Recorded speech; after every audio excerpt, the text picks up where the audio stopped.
नमस्कार,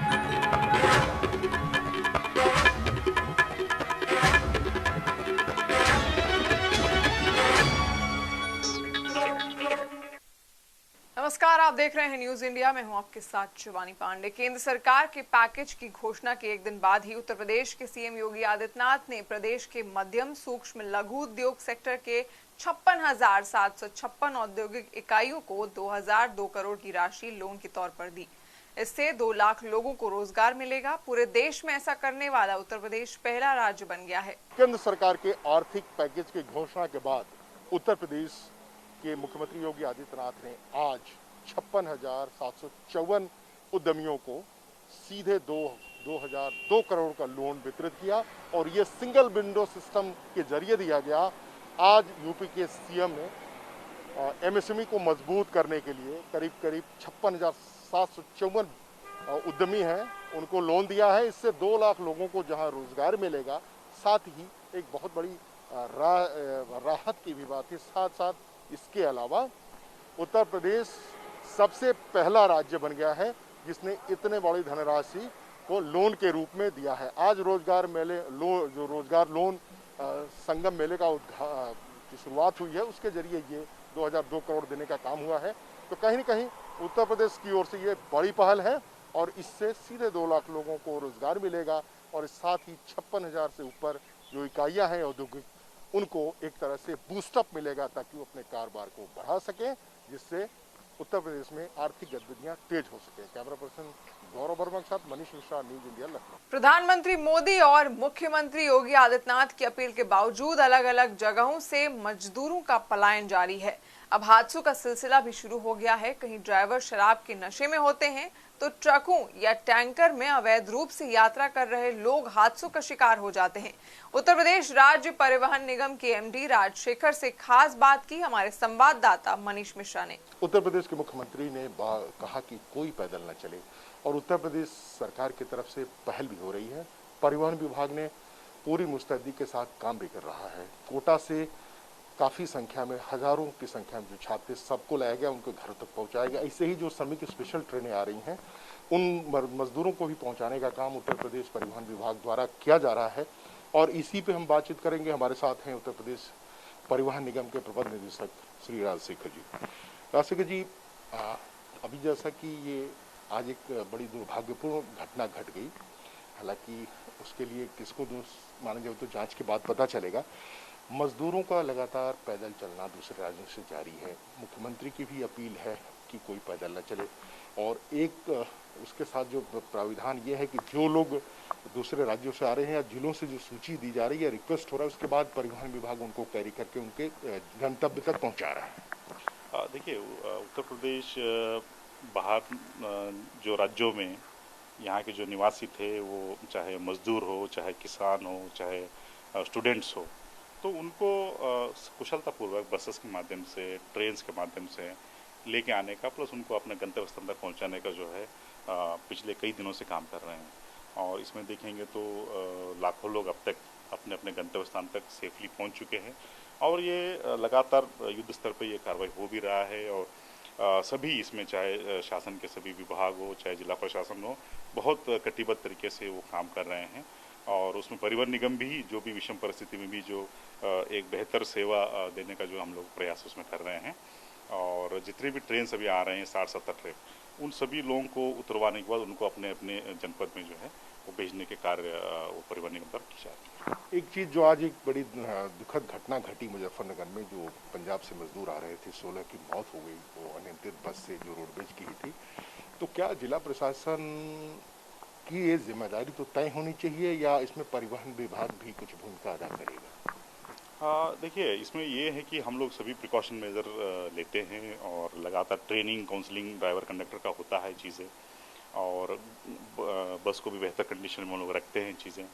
और लेकिन फिर भी इस तरह का एक दुखद घटना होती है तो हम लोग कोशिश करते हैं कि एनालाइज करें कि क्या कारण है, कैसे जो है इसको, इस तरह की घटनाओं को रोकी जा सकती है और क्या जो है हम लोग बेहतर से प्रिकॉशन मेजर ले लें कि इस तरह की घटना भविष्य में ना हो। तो उस पर हम लोग वर्क भी करते हैं और इम्प्रूवमेंट करने का जो है वो कोशिश भी करते हैं। एक सवाल और है, जो नोएडा से और ग्रेटर नोएडा में जो एनसीटी, जो नेशनल कैपिटल वाला एरिया है, वहाँ से जो इंटरनेशनल एयरपोर्ट से लोग जो पैसेंजर आएंगे तो उनके बारे में भी एक खबर है कि 10,000 और 12,000 सेडान और एसयूवी के किराए तय हुए हैं। तो उसको भी लेके एक चीज़ आ रही कि सरकार को इतना महंगा नहीं करना चाहिए, इस तरह के रेट चार्ट नहीं देने चाहिए, और भी मनमानापन होगा, टैक्सी जो चलेंगे वो उससे भी ज़्यादा वसूल होगी। देखिए, ये मैं क्लियर करना चाहूँगा आपके माध्यम से कि जितने भी अभी आईजीआई एयरपोर्ट पे लोग आए हुए हैं, जो यात्री आए हैं बाहर के देशों से, तो उनको जो भी गाजियाबाद नोएडा में जो भी आए होंगे, अब तक जितने भी सेवाएं परिवहन निगम ने दी है वो सब निःशुल्क है, कहीं से किसी से भी कोई चार्ज नहीं किया गया है। इस पे एज पर द प्रोटोकॉल वो डिस्ट्रिक्ट एडमिनिस्ट्रेशन के यहाँ पे ये लोग रिपोर्ट करते हैं और डिस्ट्रिक्ट एडमिनिस्ट्रेशन को वहाँ एयरपोर्ट से परिवहन निगम की बसेस को लेके आते हैं और अपना जो इनका जो क्वारंटाइन सेंटर होगा, जो शेल्टर होम होगा, जहाँ पे कि इनकी स्क्रीनिंग की जाती है, इनकी डॉक्यूमेंटेशन की जाती है, प्लस इनको क्वारंटाइन में जो है वहाँ पे प्रोटोकॉल के अनुरूप रखी जाती है। और क्वारंटाइन ख़त्म होने के बाद फिर अगर ये अपने जनपद में जाना चाहे तो जनपद में जा सकते हैं। उसके लिए भी ये है कि वो अगर उनके पास अपना निजी वाहन है तो निजी वाहन यूज़ कर सकते हैं, और उनके पास कोई टैक्सी है जो प्राइवेट टैक्सी है तो उसका भी यूज़ कर सकते हैं। लेकिन अगर जिला प्रशासन को लगता है कि नहीं, इन लोगों को बसेस से जो है वो भेजी जानी है, बहुत ज़्यादा लोग हैं और एक पर्टिकुलर डिस्ट्रिक्ट में भेजी जा सकती है उत्तर प्रदेश के इस पे, तो जिला प्रशासन जो हम लोगों का जो वाहन है यूपीएसआरटीसी बसेस, वो चार्टर्ड इस पे बसेस होते हैं, उनका इस्तेमाल वो कर सकते हैं। अगर 250 किलोमीटर की रेडियस में जाना हो तो हमारे जो छोटे वाहन होते हैं टैक्सी, तो इसका चार्टर्ड टैक्सी के रूप में उसका उपयोग कर सकता है चीज़ों पे। अब ये भी बात आई थी कि जो चार्टर्ड रेट है टैक्सी की वो ज़्यादा है चीज़ों को, तो ये जैसे संज्ञान में आ गया तो तत्काल यूपीएसआरटीसी ने जो है संज्ञान में लेते हुए एक कमेटी गठित की है जिसमें कि सीजीएमओ, सीजीएमटी और हमारे आरटीओ है, वो इस चीज़ को पूरा चीज़ को परीक्षण करके इस पे जो है उचित प्रस्ताव 24 घंटे के अंदर अंदर देंगे, ताकि हम इस पे उचित निर्णय जो है परिवहन निगम लेगा। और मैं आपके माध्यम से आम जनमानस को ये भी बताना चाहूँगा कि विषम परिस्थिति में भी परिवहन निगम बेहतर से बेहतर जो है सेवा देने का आम आदमी के लिए कटिबद्ध है, कर भी रहे हैं और आने वाले दिनों में हम करेंगे भी इस पर। नहीं, एक अंतिम सवाल और होगा और इसके साथ होगा कि प्रयागराज एक कोटा में एक तरफ जहाँ आपने आपकी विभाग ने बड़ा सराहनीय काम किया, तो दूसरी तरफ प्रयागराज में भी पूरे प्रदेश के तमाम जिलों के वो छात्र थे जो फंसे थे, उनको भी निःशुल्क पहुंचाने का, और जो आंकड़ा बताया गया था सरकार की तरफ से कि 50,000 से ऊपर छात्रों को उनके गंतव्य जिलों तक, गाँवों तक, घरों तक पहुँचाया गया। ये बिल्कुल सही है कि माननीय मुख्यमंत्री द्वारा जो जनहित में निर्णय लिया गया था कि इस तरह से जो कोटा में फंसे हुए हैं उत्तर प्रदेश के जो स्टूडेंट्स है, या प्रयागराज में हो या अलीगढ़ में हो, जो फंसे थे, जो अपने जनपद में जाना चाह रहे थे, तो उनको भी जो है बसेस के माध्यम से अपने जनपदों को भेजा गया है। ये कुल मिला के लगभग 30,000 से ज़्यादा जो है स्टूडेंट्स इसका बेनिफिट ले चुके हैं। ये थे हमारे साथ उत्तर प्रदेश राज्य सड़क परिवहन निगम के प्रबंध निदेशक राजशेखर जी। उनका साफ कहना है कि सरकार की तरफ से जो भी जनहित में निर्णय लिए गए उसमें विभाग ने अपनी ओर से बेहतर करने की कोशिश की है। साथ ही कोटा और प्रयागराज से, अलीगढ़ से छात्रों को उनके घर तक पहुंचाया गया। किराए की बात को लेकर जो एक बात आई थी कि जो सेडान और एसयूवी गाड़ियाँ जो ग्रेटर नोएडा और नोएडा गाजियाबाद आएंगे इंदिरा गांधी अंतर्राष्ट्रीय एयरपोर्ट से, उन किरायों को खबर आने के बाद, सरकार के संज्ञान में आने के बाद या विभाग के कि वो ज़्यादा है, उस पर एक कमेटी बनाई गई है और 24 घंटे के अंदर रिपोर्ट देने को कहा गया। उसके बाद से हो सकता है कि उचित किराया दर लागू किया जाए, ताकि ये जो 10,000 और 12,000 की बात थी वो खत्म हो सके और यात्रियों को सही और उचित दर पे यात्रा करने का लाभ मिल सके। कैमरा पर्सन गौरव बनू के साथ मनीष मिश्रा, न्यूज इंडिया, लखनऊ। राजधानी लखनऊ में लगातार कोरोना पॉजिटिव मरीजों की संख्या में इजाफा हो रहा है। बुधवार को लखनऊ के अलग अलग स्थानों पर 18 कोरोना के केस मिलने से हड़कंप मचा हुआ है। कैसरबाग में 13, गोमती नगर में 3, सदर और माल के एक संक्रमित मरीज मिले हैं। फिलहाल प्रशासन ने इन इलाकों को सील कर दिया है। लखनऊ के कैसरबाग में बुधवार को 13 कोरोना पेशेंट मिले। इसके साथ ही कोरोना ने गोमती नगर में भी अपनी दस्तक दी है। यहां पर 3 कोरोना पॉजिटिव मरीज मिले हैं। इसके साथ ही राजधानी में कोरोना मरीजों की संख्या 184 हो गई है। इसमें 202 लखनऊ के रहने वाले हैं। इसके पहले 18 अप्रैल को राजधानी में 55 और 24 अप्रैल को 19 मरीज मिले थे। इसके साथ ही मरीजों के मिलने का सिलसिला धीमा हो गया था, लेकिन बुधवार को जारी हुए आंकड़ों ने स्वास्थ्य विभाग की नींद उड़ा दी है। अब कैसरबाग में मरीजों की संख्या 57 हो गई है। फिलहाल इन इलाकों को सील कर दिया गया है। उत्तर प्रदेश की राजधानी लखनऊ में कोरोना पेशेंट्स के मिलने का सिलसिला लगातार जारी है। कैसरबाग में 13 नए कोरोना पेशेंट मिले तो गोमती नगर में भी कोरोना ने अपना पैर पसारा है। वहां पर 3 कोरोना पेशेंट मिले हैं। फिलहाल स्वास्थ्य विभाग में हड़कंप मचा हुआ है और ऐसे इलाकों को सील कर दिया गया है। कैमरामैन पीसी चौधरी के साथ नीरज मिश्रा, न्यूज इंडिया, लखनऊ। कारागार मुख्यालय की सतर्कता और कोरोना वायरस की रोकथाम के लिए दिए गए निर्देशों के बाद भी सेंट्रल जेल आगरा में कोरोना का संक्रमण फैल गया है। आगरा जिला प्रशासन ने संक्रमितों की संख्या बढ़ने की वजह से जेल को हॉटस्पॉट घोषित कर दिया है। प्रदेश की 72 जेलों में सेंट्रल जेल आगरा पहली जेल है जिसको हॉटस्पॉट जेल घोषित किया गया है। कोरोना संक्रमण लगातार फैल रहा है और अब तो कोरोना ने कारागार के कैदियों को भी अपनी चपेट में लेना शुरू कर दिया है। हम बात कर रहे हैं आगरा सेंट्रल जेल की। कारागार मुख्यालय की सतर्कता के बावजूद भी कोरोना संक्रमण जेल में फैल चुका है और उसकी वजह से 100 कैदी को आइसोलेशन वार्ड में रखा गया है। आगरा जनपद में कोरोना वायरस का संक्रमण प्रदेश के अन्य जनपदों से काफी अधिक है। इस संक्रमण का प्रवेश अब सेंट्रल जेल आगरा में भी हो गया है। बीते दिनों इस जेल में कोरोना वायरस से संक्रमित कैदी वीरेंद्र कुमार की मौत हो गई थी। मिली जानकारी के मुताबिक कैदी की मौत के बाद जेल प्रशासन में खलबली मच गई। आनन फानन में मृतक कैदी के संपर्क में आए करीब 100 कैदियों को जेल के अंदर एक अलग बैरक में आइसोलेट कराया गया। इसके अलावा कैदी के साथ रहने वाले अन्य कैदियों और बंदी रक्षकों की जांच कराई गई। पहली जांच में 10 जेल सुरक्षा कर्मी व 2 कैदी की रिपोर्ट नेगेटिव आई। पुनः जांच होने पर 10 कैदी कोरोना पॉजिटिव मिले। कैदियों के पॉजिटिव मिलने पर जेल को हॉटस्पॉट घोषित कर दिया गया है। जेल मुख्यालय ने कोरोना संक्रमण की रोकथाम के लिए मास्क पहनने के साथ साथ सोशल डिस्टेंस, बैरकों को सैनिटाइज करने संबंधी कई निर्देश दिए थे। वर्तमान समय में 1350 कैदियों की स्ट्रेंथ वाली सेंट्रल जेल आगरा में करीब 2000 कैदी हैं। इसमें 1885 सजायाफ्ता कैदी और 125 के करीब विचाराधीन बंदी निरुद्ध हैं। ये हाल सिर्फ सेंट्रल जेल आगरा का ही नहीं बल्कि प्रदेश की लगभग सभी जेलों का है। जेलों में ओवर क्राउडिंग होने की वजह से मुख्यालय के दिए गए निर्देशों का अनुपालन अफसरों के लिए दुरूह कार्य साबित हो रहा है, जिसके लिए खुद सेंट्रल जेल आगरा एक मिसाल बन गई है। आगरा सेंट्रल जेल में कोरोना संक्रमण के मिलते ही कारागार मुख्यालय पूरी तरह से सतर्क हो गया है। 10 कैदियों के कोरोना पॉजिटिव मिलने से हड़कंप मचा हुआ है। अब जल्द ही आगरा सेंट्रल जेल में पूल टेस्टिंग शुरू की जाएगी। कैमरा पर्सन सतीश श्रीवास्तव के साथ रागनी पांडे, न्यूज इंडिया, लखनऊ। महाराष्ट्र से आ रहे अयोध्या का 42 वर्ष का श्रमिक मंगलवार रात विशेष ट्रेन से लौट रहा था। रास्ते में उसकी मौत हो गई। उसकी मौत के मामले में जिला प्रशासन और स्वास्थ्य विभाग के अफसरों की बड़ी लापरवाही सामने आई है। अफसरों ने नियम को दरकिनार कर कोरोना जांच रिपोर्ट आए बगैर आधी रात को ही शव का पोस्टमार्टम करा दिया, लेकिन जब मृतक की ब्लड रिपोर्ट आई तो वो कोरोना पॉजिटिव निकला। इसके बाद पोस्टमार्टम हाउस और मृतक के संपर्क में आए डॉक्टरों को भी क्वारंटीन कर दिया गया है। मुंबई से रवाना की गई स्पेशल ट्रेन से अयोध्या जिले के गोसाईगंज जिला के रहने वाले विनोद उपाध्याय बस्ती जा रहे थे। ट्रेन में अचानक उनकी मौत हो गई। इस जानकारी पर जीआरपी ने मंगलवार शाम चारबाग स्टेशन पर ट्रेन रुकवाकर उनका शव उतार लिया। जीआरपी के 2 पुलिसकर्मी रात में ही शव को लेकर केजीएमयू पोस्टमार्टम हाउस पहुंचे थे। वहां के स्टाफ का आरोप है कि रात में आनन फानन में उस व्यक्ति का पोस्टमार्टम कराया गया। श्रमिक स्पेशल ट्रेन में मृत पाया गया प्रवासी मजदूर कोरोना पॉजिटिव था। इस बात की जानकारी तब हुई जब उसका सैंपल लिया गया।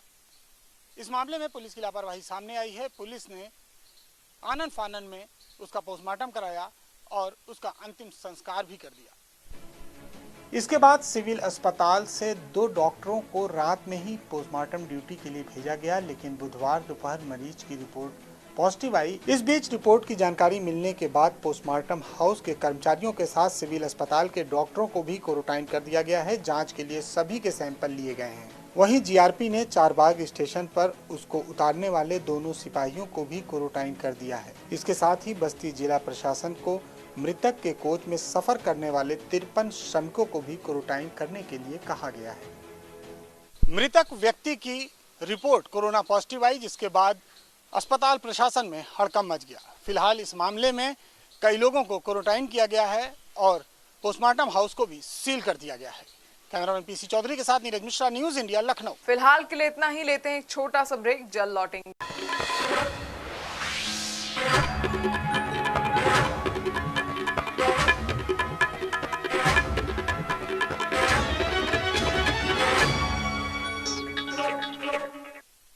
यूपी में भ्रष्टाचार की जांचों पर सीबीआई ने तो तेजी दिखाई है, लेकिन काले धन की जांच का जिम्मा संभाले ईडी अभी भी कोरोना की दहशत में है। जबकि यूपी में हजारों करोड़ के घाटों की मनी लॉन्ड्रिंग जांचें वर्षों से कैद हैं। पीएफ घोटाले की एफआईआर करके भी ईडी अफसर चुपचाप बैठ गए हैं। ठीक इसी तरह रिवर फ्रंट घोटाले की जांच भी दफन है। कोरोना की दहशत देश में काले धन के खिलाफ जांच कर रही ईडी के अफसरों पर कुछ ज्यादा ही दिखाई दे रही है। तभी देश की सबसे बड़ी जांच एजेंसी सीबीआई ने यूपी के पीएफ घोटाले की जांच शुरू की है। साथ ही कई बड़े आईएएस अफसरों से पूछताछ की है, लेकिन अभी तक ईडी ने मनी लॉन्ड्रिंग की जांच को फाइलों से बाहर ही नहीं निकाला। ईडी एफआईआर दर्ज कर बैठ गई है, जबकि ब्रोकर फर्मों के जरिए करोड़ों का कमीशन अफसरों को दिया गया था। साथ ही बेनामी खातों के जरिए काले धन को बड़ी मात्रा में सफेद भी किया गया था। सिर्फ पीएफ घोटाला ही नहीं, यूपी में स्मारक घोटाला, एनआरएचएम घोटाला और खनन घोटाले के जरिए भी हजारों करोड़ की काली कमाई को अफसरों, इंजीनियरों और नेताओं के सिंडिकेट ने सफेद किया है। लेकिन ईडी के अफसर अभी तक इन फाइलों को दबाकर बैठे हैं। किसी भी नेता, इंजीनियर और अफसर से कोई भी पूछताछ ईडी के अफसरों ने अभी तक नहीं की है। लॉकडाउन के बीच जिस प्रकार से शीर्ष जांच एजेंसी तेजी दिखा रही है, उसी दौरान काले धन की जांच कर रही सबसे बड़ी जांच इकाई प्रवर्तन निदेशालय उर्फ ईडी का दफ्तर में बैठ करके सिर्फ फाइलों को देखना ही ये सवाल खड़े कर रहा है। क्या प्रधानमंत्री की जो मंशा है काले धन के खिलाफ जंग की, वो कहीं ना कहीं ईडी के अफसर उस पर एक बड़ा सवालिया निशान भी खड़े कर रहे हैं। यूपी में रिवर फ्रंट घोटाला पिछली समाजवादी पार्टी सरकार का सबसे बड़ा घोटाला था और इस घोटाले के जरिए अफसरों, इंजीनियरों ने बड़ी मात्रा में काले धन को सफेद किया है। लेकिन अभी तक ईडी ने इस घोटाले में लंबे समय तक किसी भी प्रकार की छापेमारी भी नहीं की है। सिर्फ यही नहीं, इससे पहले जो कार्रवाई रिवर फ्रंट में हुई थी और उसमें जो डायरी और तमाम फाइलें मिली थी, जिसके जरिए ये साफ हुआ था कि करोड़ों रुपए का हेरफेर किया गया है, वो फाइलें भी ईडी दफ्तर में पड़ी दम तोड़ रही हैं। ऐसे में ईडी के अफसर निश्चित तौर पर सवालों के घेरे में हैं। कैमरामैन गौरव के साथ मनीष श्रीवास्तव, न्यूज इंडिया, लखनऊ। आप भारतीय सेना में जाना चाहते हैं तो तैयार हो जाइए। सेना आपको 3 साल के लिए देश सेवा का मौका देने जा रही है। प्रस्ताव पर सेना ने विचार शुरू कर दिया है। इसे टूर ऑफ ड्यूटी या 3 साल की शॉर्ट सर्विस नाम दिया गया है, लेकिन सेना चयन के मानकों में कोई छूट नहीं देगी। कोरोना त्रासदी के मद्देनजर देश भर में नौकरियों पर खतरा मंडरा रहा है। इसी बीच भारतीय सेना से एक अच्छी खबर है। भारतीय सेना ने टूर ऑफ ड्यूटी के नाम से एक नया प्रपोजल तैयार किया है, जिसमें भारतीय युवा सेना में शॉर्ट कमीशन बेसिस पे नौकरी कर सकते हैं। ये 3 साल का एक प्रस्ताव है, जिसमें सेना को अरबों रुपए की बचत भी होगी। सेना के बड़े अफसरों का कहना है कि अगर 14 साल तक कोई अफसर सेना में नौकरी करता था तो तकरीबन 6.25 करोड़ रुपए का खर्च सारे भत्तों को मिलाकर आता था। ऐसे में अगर एक युवा अफसर सेना में 3 साल के लिए भर्ती होगा तो ये खर्च सिमट कर 80 से 85 लाख रुपए हो जाएगा। ऐसे में कहीं ना कहीं भारतीय सेना अपने खर्चों में कटौती के मद्देनजर भी एक बड़ा निर्णय लेने जा रही है। सेना से जुड़े अफसरों का कहना है कि पहले चरण में तकरीबन 1000 अफसरों और तकरीबन 10,000 सैनिकों को भारतीय सेना में भर्ती किया जाएगा और ये शॉर्ट टर्म कमीशन बेसिस पर रहेगा। इससे पहले भी सेना इस तरह के प्रस्ताव लाती रही है, लेकिन ये पहली बार है जब 3 साल के लिए सेना ने ये प्रस्ताव निकाला है। सेना से जुड़े सूत्रों का ये भी कहना है कि जो मैनेजमेंट से जुड़े लोग हैं, जो मैनेजमेंट से जुड़े युवा हैं, उनको सेना में तरजीह दे करके अफसर के रूप में तैनात किया जा सकता है। हालांकि लखनऊ में सेना की पीआरओ गार्गी मलिक सिन्हा ने ये बताया कि अभी फिलहाल ये प्रपोजल है और सेना में शीर्ष स्तर पर मंथन चल रहा है, लेकिन अगर इस प्रस्ताव को हरी झंडी मिलती है तो देश के युवाओं के लिए सेना में भर्ती होने का एक नया दरवाजा मिलेगा और 3 साल के बाद भारतीय सेना में काम करने के बाद ऐसे युवाओं को मैनेजमेंट कंपनियों में और तमाम सरकारी जगहों पे सुअवसर भी प्राप्त हो सकेंगे। इससे सेना में भर्ती होने और देश सेवा का जज्बा रखने वाले युवाओं में खुशी की लहर भी देखी जा रही है। कैमरामैन गौरव के साथ Manish Srivastava, news India, Lucknow. Corona संकट के कारण उत्तर प्रदेश की अर्थव्यवस्था को गहरा आघात पहुंचा है। सरकार के राजस्व वाले विभागों की हालत पहले से पतली है। निजी क्षेत्र को भी हजारों करोड़ का नुकसान हुआ है। हालांकि योगी सरकार ने खर्चों में कटौती के कई उपाय किए हैं। फिलहाल ये सभी ऊंट के मुंह में जीरे के समान हैं। विधायक निधि खत्म, मंत्रियों के वेतन में भी 30% कटौती, शराब पेट्रोल डीजल पर टैक्स बढ़ोतरी। दरअसल पूरी कवायद सिर्फ देश के सबसे बड़े राज्य उत्तर प्रदेश में कोविड फंड को और मजबूती देने के लिए हो रही है। जनप्रतिनिधियों की कटौती से सरकार 800 करोड़ हासिल करेगी। साथ ही खर्चे कम करने के लिए भी यूपी सरकार कई मोर्चों पर डटी हुई है। प्रदेश भाजपा भी सरकार के प्रत्येक फैसले में साथ है।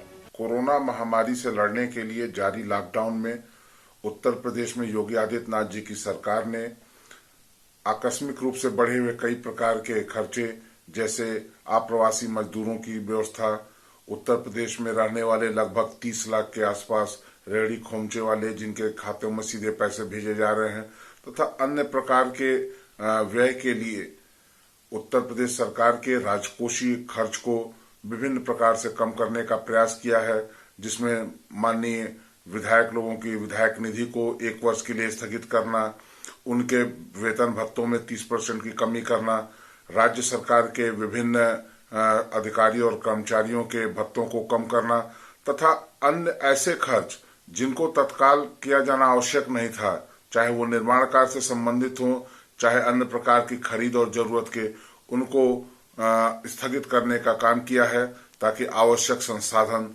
जुटाए जा सके।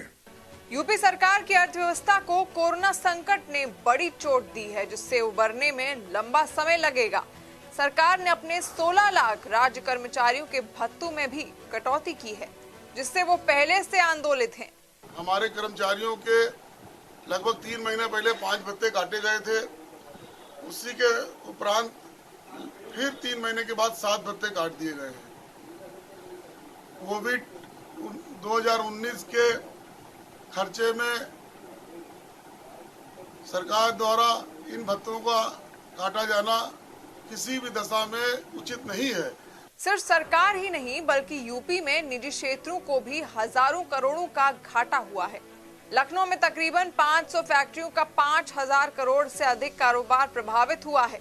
दूध कारोबार को 1000 करोड़, 200 करोड़ ट्रैवल समेत चिकन उद्योग को 3000 करोड़ का बड़ा नुकसान उठाना पड़ा है। कोरोना संकट से घाटा झेलने वालों का वास्तविक आंकड़ा इससे कहीं ज्यादा है। इस साल जारी बजट में सरकार का अनुमान था कि उसे टैक्स से 91,568 करोड़ रुपए मिलेंगे। अपर मुख्य सचिव वाणिज्य कर आलोक सिन्हा के मुताबिक जीएसटी का 30% लक्ष्य हासिल कर लिया जाएगा। फिर भी 60,000 करोड़ का घाटा बहुत बड़ी क्षति है। सरकार को अप्रैल में 5,000 करोड़ मिलना चाहिए था, लेकिन सिर्फ 1,500 करोड़ ही मिले हैं। वित्त विशेषज्ञों के मुताबिक संकट और गहरा हो सकता है। प्रदेश सरकार को अपना कर का जो सिस्टम है उसको सुधारना पड़ेगा, करों की चोरी रोकनी पड़ेगी, नए सेस लगाने पड़ेंगे और कुल मिला के इनको नई टेक्नोलॉजी का यूज़ करके इस तरह से करना पड़ेगा कि बिज़नेस जो रेगुलेट हो रहा है या बिज़नेस की जो ये अनुमति दे रहे हैं वहाँ पे एंट्री और एग्जिट पॉइंट्स पे जहाँ से भी बिजनेस हो रहा है एक मिनिमम कर निर्धारण करके 1%, 0.1%, 2% जो भी इनको लगता है टर्नओवर का, उसको इनको तुरंत ही वहाँ पे किसी ऐसा सिस्टम बनाना पड़ेगा कि कलेक्शन हो सके और तभी बन के एक अच्छी सी सुदृढ़ व्यवस्था चल पाएगी और जिससे प्रदेश सरकार को भी थोड़ी मजबूती मिलेगी, ऐसा मेरा मानना है। कोरोना संकट से निपटने के लिए केंद्र सरकार ने भी 20 लाख का पैकेज जारी किया है। इस पैकेज से यूपी सरकार की कितनी मुश्किलें हल होंगी, ये कहना फिलहाल जल्दबाजी होगी। खुद प्रधानमंत्री नरेंद्र मोदी ने कहा है कि कोरोना से निपटने में अभी लंबा वक्त लगेगा, जो यूपी की अर्थव्यवस्था के लिए घातक संकेत है। आम आदमी से लेकर सरकार तक को इसका खामियाजा भुगतना पड़ेगा। एक बात तो साफ है कि आने वाले समय में कहीं ना कहीं कोरोना का कहर आमदनी के परंपरागत तरीकों में भी बदलाव लाने जा रहा है। कैमरामैन गौरव के साथ मनीष श्रीवास्तव, न्यूज इंडिया, लखनऊ। फिलहाल के लिए इतना ही, लेते हैं एक छोटा सा ब्रेक, जल्द लौटेंगे।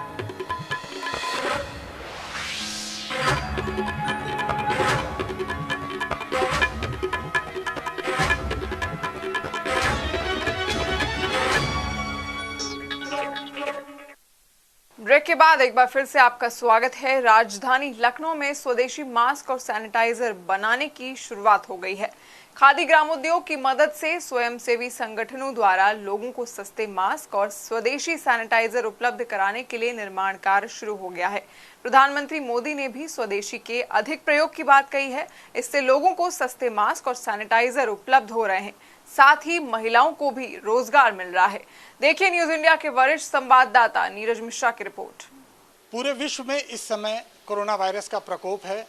उसका प्रकोप भारत में भी है, लेकिन भारत में वो स्थिति नहीं है जो कि विकसित देशों में है। इसका सबसे बड़ा कारण है प्रधानमंत्री नरेंद्र मोदी की वो अपीलें जो लोगों ने मानी। पूरी जनता ने प्रधानमंत्री का साथ दिया और प्रधानमंत्री ने कहा है कि जो सामान यूज़ करें वो अधिक से अधिक स्वदेशी यूज़ करें, जिससे कि देश की अर्थव्यवस्था और जो काम करने वाले लोग हैं यानी मेड इन इंडिया, इस पे सबसे ज़्यादा जोर दिया है प्रधानमंत्री ने।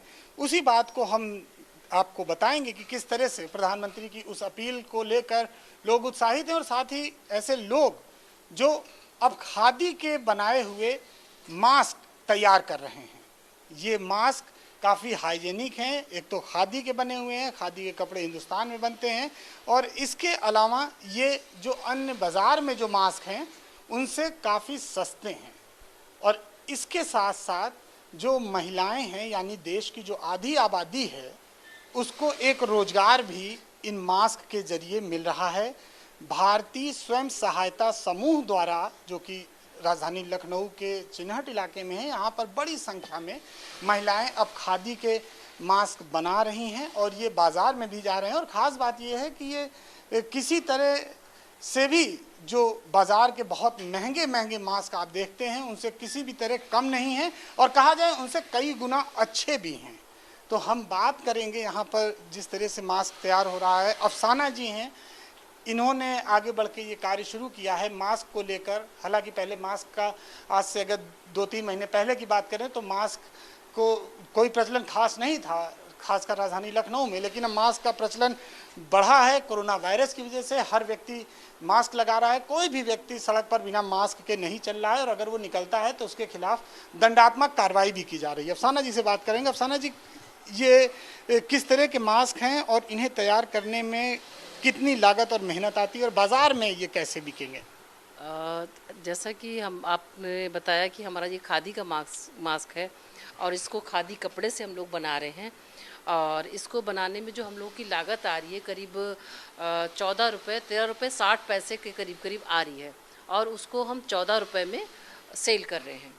मतलब जो बनने के बाद जो भी आ रहा है उसके बाद। और इसकी सबसे अच्छी खासियत ये है कि हम लोग इसको ट्रिपल लेयर जो बना रहे हैं वो बिल्कुल सेफ़ है, और उससे भी ज़्यादा सेफ़ है जो और नॉर्मल हम लोग मास्क मार्केट में यूज़ कर रहे हैं। इससे पहले ये मास्क का जब काम नहीं था तो हम लोग OTOP के अंतर्गत चिकन का काम, कपड़े का काम करते थे, वो तो बिल्कुल बंद हो गया था।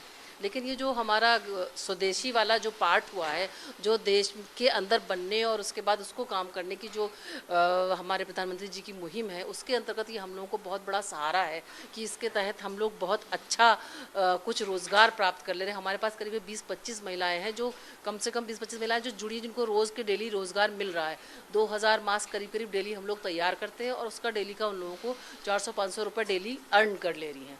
इस तरह से ये हम लोग के लिए बहुत बेनिफिशरी है, और आगे हम समझते हैं कि हम लोगों के लिए बहुत ही मतलब अभी 2 साल तक तो चलने वाला है ये हम लोग का मास्क का जो कंपलसरी है, तो हम लोग को इतना रोज़गार मिल गया है कि हम लोग अपना काम कर सकेंगे। ये मास्क काफ़ी अच्छे हैं, मेड इन इंडिया हैं, और इसके साथ ही साथ ये महिलाओं को रोज़गार भी दे रहे हैं, जो कि सबसे अच्छी बात है। ये कपड़े कहाँ से आप लाती हैं, सबसे बड़ी बात, क्योंकि खादी के कपड़े ये सब कहाँ से आप लाती हैं, कैसे इकट्ठा करती हैं? ये खादी का टाई अप किया हुआ है खादी बोर्ड से, और जो सहगल जी ने इसका टाई अप कराया हुआ है, तो इससे ये वहाँ से वो कपड़ा प्रोवाइड करवा देते हैं यहाँ पे, और उसको हम लोग यहाँ पे काट के और तैयार करवा के और बनवा देते हैं। कहाँ इसकी आपको ऑर्डर मिला है और कितनी संख्या में तैयार हो रहे हैं? हम लोग अब तक करीब 20,000 दे चुके हैं, जिसमें से एक आपका DM ऑफिस है, उसके बाद आपका NRLM है, ब्लॉक है और गांव-गांव के जो प्रधान हैं उनको दिया है। इस तरह से हमारे नाबार्ड है, काफ़ी जगह पे हमारे ऑर्डर है, काफ़ी सारे डॉक्टर्स भी हमसे कांटेक्ट में आ रहे हैं और उनको भी हम लोग अपना बना के तैयार करके दे रहे हैं। तो कई जगह पे ऑर्डर मिले हैं और भी जगह से ऑर्डर अच्छे आ रहे हैं और सबसे बड़ी बात यह है कि जो महिलाएं हैं यानी देश की आधी आबादी वो एक स्वरोजगार से जुड़ गई है। हम बात करेंगे ये किस तरह से, कैसा लगता है कि जो मास्क का ये आप लोग बना रहे हैं? इससे हम लोग की रोजी रोटी जो है आसानी से चल जा रही है। गांव की महिलाएं जो है सही से उनका जो है नहीं चल रहा था, उनके वहाँ खाने पीने की बहुत दिक्कतें हो रही थी। ये हम लोग को ब्लॉक की तरफ से बहुत हेल्प मिली है, जिससे हम लोग मास्क बना रहे हैं और महिलाएं जो है पैसे कमा रही हैं डेली अपना खर्चा। तो वो महिलाएं जो घरों पे बैठती थी अब वो मास्क बना रही हैं और स्वरोजगार के जरिए अपनी खुद की जो आर्थिक स्थिति है उसको मजबूत कर रही हैं। ये तो रही मास्क की बात। इसके अलावा सैनिटाइजर भी यहाँ पर बन रहे हैं। सबसे दूसरी बड़ी मांग है वो है सैनिटाइजर की, और सैनिटाइजर भी पूर्णतः स्वदेशी और घर में बिल्कुल निर्माण हो रहा है और ये उन सैनिटाइजर से काफ़ी सस्ता भी रहेगा जो कि बाज़ार में है, जिससे अधिक से अधिक लोगों तक और भी जो स्कूल, विद्यालय, कॉलेज जो अब आने वाले भविष्य में खुलने वाले हैं काफ़ी खर्चा आएगा और सैनिटाइजर हर जगह चूँकि उपयोग में आएगा। तो इसको भी देखते हुए इन महिलाओं ने यहाँ पर स्वदेशी सैनिटाइजर ये बनाना शुरू कर दिया है और हम जानेंगे कि आखिर इस सैनिटाइज़र का निर्माण किस तरह हो रहा है, क्योंकि कोई भी इस तरह अगर बाज़ार में आता है तो कैसे विश्वास किया जाए, स्वदेशी है तो कैसे विश्वास किया जाए कि ये सैनिटाइज़र काम करेगा। मैम, इसको किस तरह से तैयार किया जा रहा है?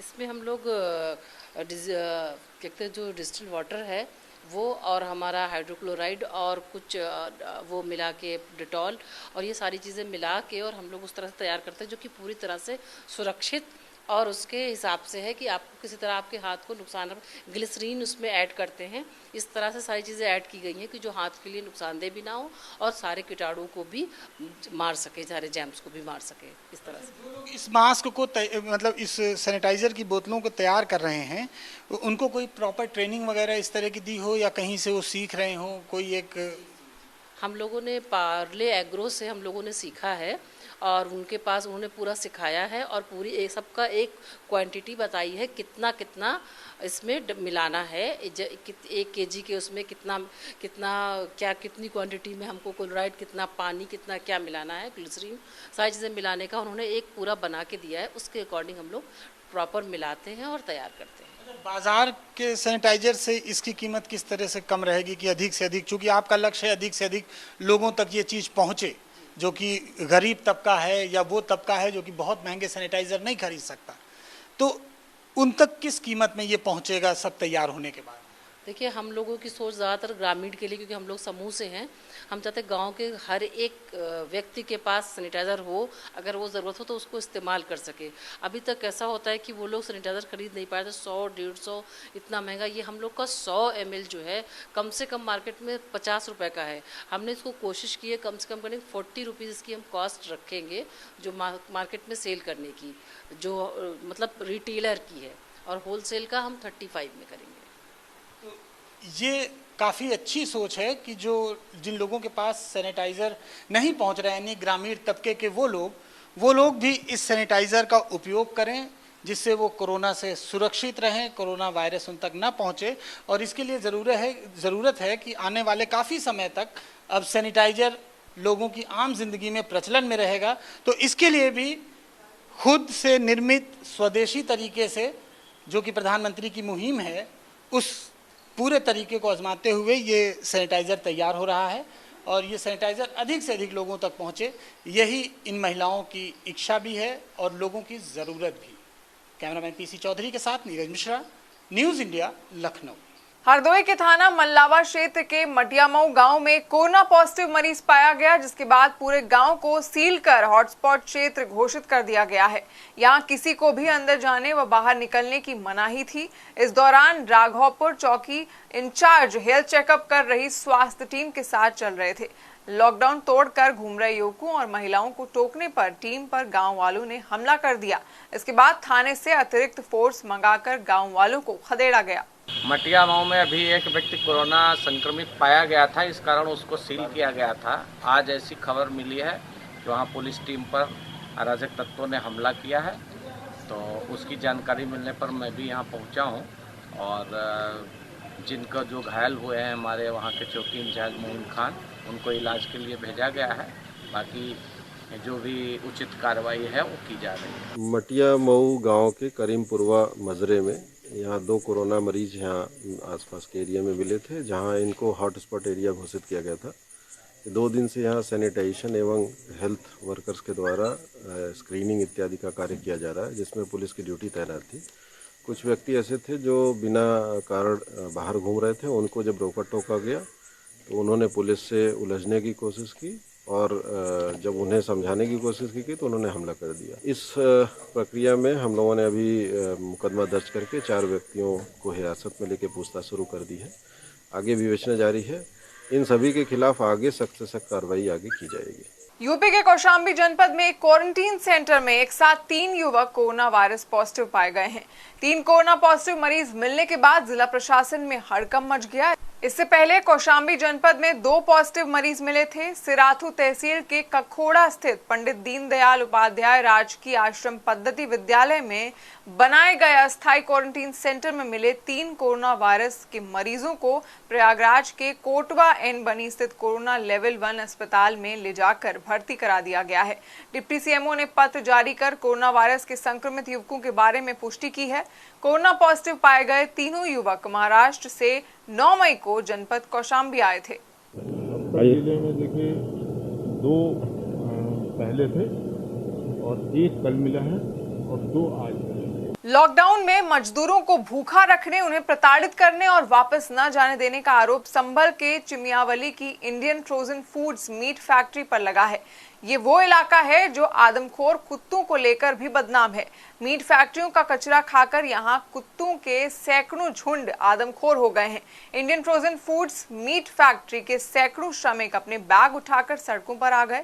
मजदूरों का आरोप है कि 3 महीने से मालिक न वेतन दे रहा है और न ही खाने को। संभल एसडीएम राजेश कुमार ने मामले का संज्ञान लिया है और मजदूरों को वापस भेजने का इंतजाम किया जा रहा है। सर ये एक में 3 महीना से जो खाना नहीं खर्चा दे रहा, दाल देता तो दावल नहीं देता। इसके अलावा गए तो कहता जो करना कर लो, अब मेरा काम का भी पैसा बाकी है। इसके अलावा बोला बैठारी पगार दे, वो भी नहीं दे रहा। बताइए। ऐसा है कि जो भी अदर स्टेट के मजदूर हैं जाने के इच्छुक थे, उसके लिए एक सूची मांगी गई थी सभी यहाँ पे जो भी वर्कर्स हैं। तो जिन्होंने अपनी सूची दी थी उनको हम लोग भेजने की कार्रवाई कर रहे हैं। कुछ गाड़ियाँ रेडी भी हैं और जो है गई हैं। इन्होंने अपनी इस फैक्ट्री के लोगों ने अपनी सूची नहीं कोई दी थी, उपलब्ध कराई थी और अचानक कुछ मजदूर रोड पे आ गए। लेकिन फिर भी इनके फैक्ट्री वर्कर्स जो फैक्ट्री ओनर हैं उनसे बात करके इनकी भेजने के लिए पास इत्यादि की व्यवस्था की जा रही है। मथुरा के थाना सदर बाजार क्षेत्र की दामोदरपुरा में सोमवार को दिन दहाड़े हुई बैंक डकैत की घटना का पुलिस ने खुलासा कर दिया है।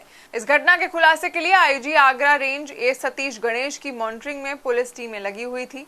महज 40 घंटे में इस घटना का खुलासा किया गया। इस मामले में एक महिला सहित 5 लोगों को गिरफ्तार किया गया है। इनके पास से लूटी गई रकम में से 17 लाख से अधिक की नकदी, मोटरसाइकिल और तमंचा भी बरामद किया गया है। बैंक कर्मियों से जानकारी जुटाते हुए एसपी सिटी और एसपी क्राइम साहब की अध्यक्षता में 6 टीमों को इसमें लगाया गया। पिछले 40 घंटों में लगातार चले इस ऑपरेशन में कई जगह दबिश दी गई। इस घटना का सफल अनावरण कर लिया गया है। इसमें एक महिला सहित 5 लोगों को अरेस्ट किया गया है। इस घटना में लूटी गई रकम में से 17,10,000 रुपए की रिकवरी हुई है। घटना में प्रयोग किए गए स्प्लेंडर मोटरसाइकिल के साथ साथ 4 तमंचे में 11 कारतूस और बैंक से रिलेटेड कई डॉक्यूमेंट्स भी रिकवर हुए हैं। यूपी के कौशाम्बी जनपद के कोखराज थाना क्षेत्र में तेज रफ्तार अनियंत्रित ट्रक से गिरकर एक प्रवासी कामगार की मौत हो गई।